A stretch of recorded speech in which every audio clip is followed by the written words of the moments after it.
का पीने का फल कतरा घी दूध गेहूँ का चूड़ा लेकर के अपने और अपने बंधु बांधवों को बुला करके विधि विधान से भगवान सत्यनारायण का पूजन करते हुए इस लोक में सभी सुखों को भोग करके अंत में वैकुंठ लोक को प्राप्त हुआ।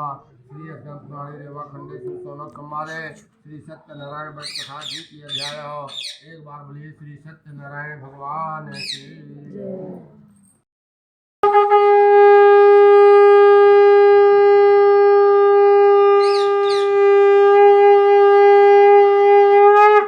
वृंदावन बिहारी लाल की सुखवाच। श्री सूर्य जी ने कहा कि पुनरग्रे पृच्छामेशम निशतमाह आसीत प्रजापालना ततः कि प्राचीन काल में उनका मुख नाम का एक राजा था। वह जितेंद्र सत्यवादी बुद्धिमान था। वो विद्वान राजा प्रतिदिन देवालय में जाता था और ब्राह्मणों को धन देकर के संतुष्ट करता था। कमल के समान मुख वाली उनकी धर्मपत्नी श्री बिंदुचंद्र गुणों से संपन्न तथा पति परायण थी। राजा एक दिन अपनी धर्मपत्नी के साथ भद्रशिला नदी के तट पर संपन्न भगवान विष्णु का व्रत और पूजन कर रहा हूँ। सारी इस व्रत और पूजन को करूँगा क्योंकि मुझे कोई संतान नहीं है। इसे अवश्य ही संतान प्राप्त हो जाएगा। ऐसा विचार करके व्यापार से निवृत्त होकर के आनंद पूर्व अपने घर गया और अपनी भार्या से संतति प्रदान करने वाला सत्यवत को बतलाया। लेकिन कहा कि जब मुझे किसी संतान की प्राप्ति होगी तो मैं इस व्रत और पूजन को करूँगा, इस व्रत और पूजन को मैं नहीं करूँगा।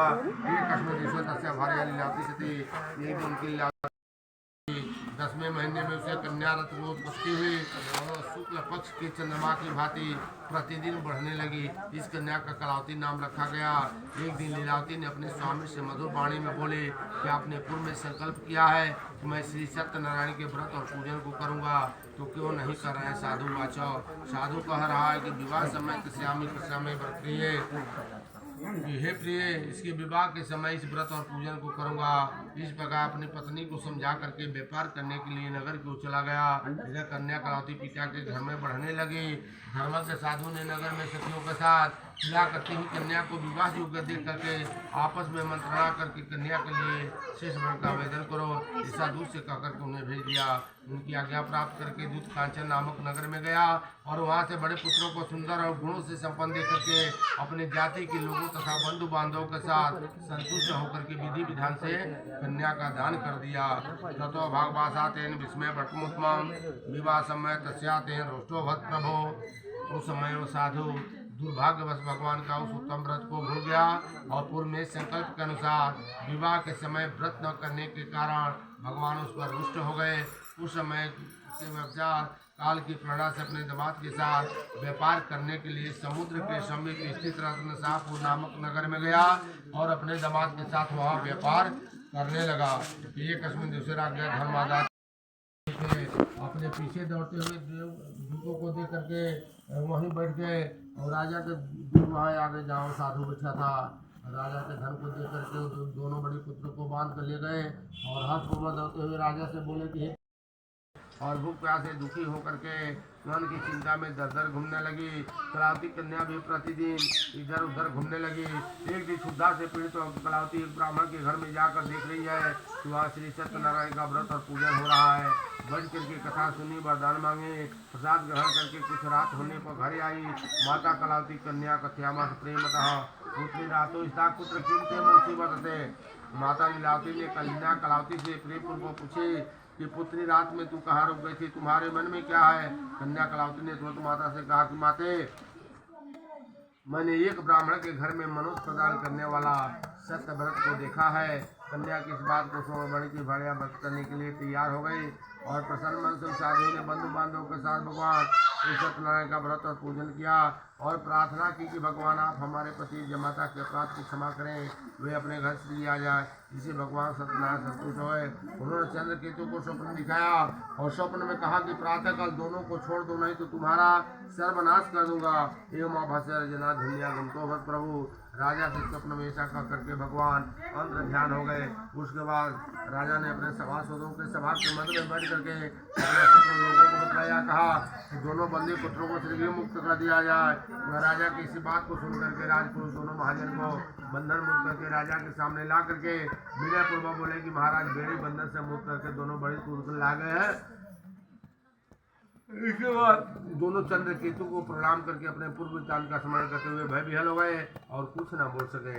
राजा ने बड़े पुत्रों को देकर के आदर पूर्वक कहा कि दैवापराधा दुखादांति नाति भैव्यम तदा निज्ञाकम शैल कर्माण कारणम, कि आप लोगों को प्रारब्ध दुख महान प्राप्त हुआ है, इस समय कोई भय नहीं है।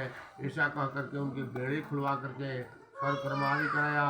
राजा ने बत लगा दे करके दोनों को संतुष्ट किया तथा सामने बुला करके आनंदित किया और पहले जो धन लिया था उसे दूना करके लौटा दिया। श्री यशवंत पुराणे रेवा खंडे सूत्रों संवादे श्री सत्यनारायण बत कथा तृतीय अध्याय हो।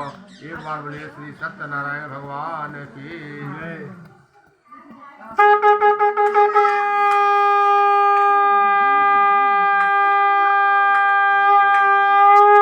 वृंदावन बिहारी लाल की। राम सुतवाचो, तुझे ने कहा कि यात्रा तु कृतवान साधु मंगलाय पूर्वी काम ब्राह्मणे भ्रो धनम दत्वा दया वाणी को सुनकर तुम्हारी बात सत्य हो। ऐसा कह करके जंगी सन्यासी का भगवान कुछ चढ़ावे के वीडियो बना एक वीडियो बना के चढ़ावे के यूट्यूब पे सब्सक्राइब करने के पश्चात जब मैं ऊपर को साधु आचरण में पड़ गया और नाम में 92 मिनट वो मूर्ति होगा पृथ्वी पर गिर पड़ा। सचेत होने पर स्थिति हो गया। तब उनके दामाद ने कहा कि आप जो करते हैं डंडी नहीं दिया है, इस स्थिति में चाहे तो सब कुछ कर सकते हैं, सत्य बात है। अतः हमको उन्हीं की शरण में चलना चाहिए, वही मन की इच्छा पुण्य होगी।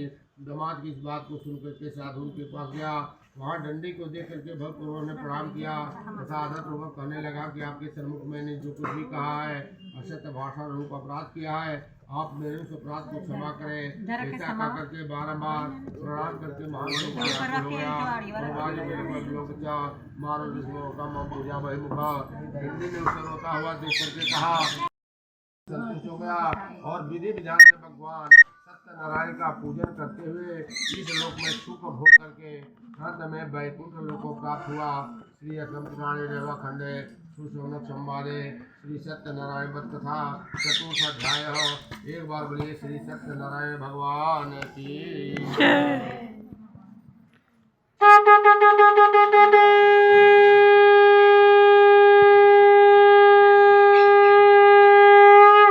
वृंदावन बिहारी लाल की। खेलेगा श्री सूर्य ने कहा यथायन्य संप्रश्यामि श्रुमणि सत्मः आसीत् कि अपनी प्रजा का पालन करने में सुध्वज नाम का एक राजा था। उसने प्रसाद का प्रत्याग करके बहुत दुख प्राप्त किया। एक बार वन में जा करके बहुत से पशुओं को मार करके बड़ वृक्ष के नीचे आया। वहाँ उसने देखा कि गोमुड़ा बंधु बांधवों के साथ संतुष्ट होकर के विधि पूर्वक भगवान सदेव की पूजा कर रहे हैं। राजा यह देख करके अहंकार बस में तो गया, उसने भगवान सत्यनारायण को प्रणाम नहीं किया। इसके बाद पूजन करता सभी गोमुख भगवान का प्रसाद रख करके लौट आए और इच्छा सभी ने भगवान का प्रसाद ग्रहण किया। राजा को प्रसाद का त्याग करने से बहुत दुख उठाना पड़ा। तस्य पूर्वकम नष्टम धन धान दितमेत सतदेव तच्च नाचितम मम्मिसित उनका संपूर्ण धन धान नष्ट हो गए। अच्छा वो बताइए यह निश्चय किया कि अवश्य ही भगवान सत्यनारायण महाराज उनका मुख दूसरे जन्म में राजा दशरथ हुए, जिन्होंने श्री रंगनाथ की पूजा करके अंत में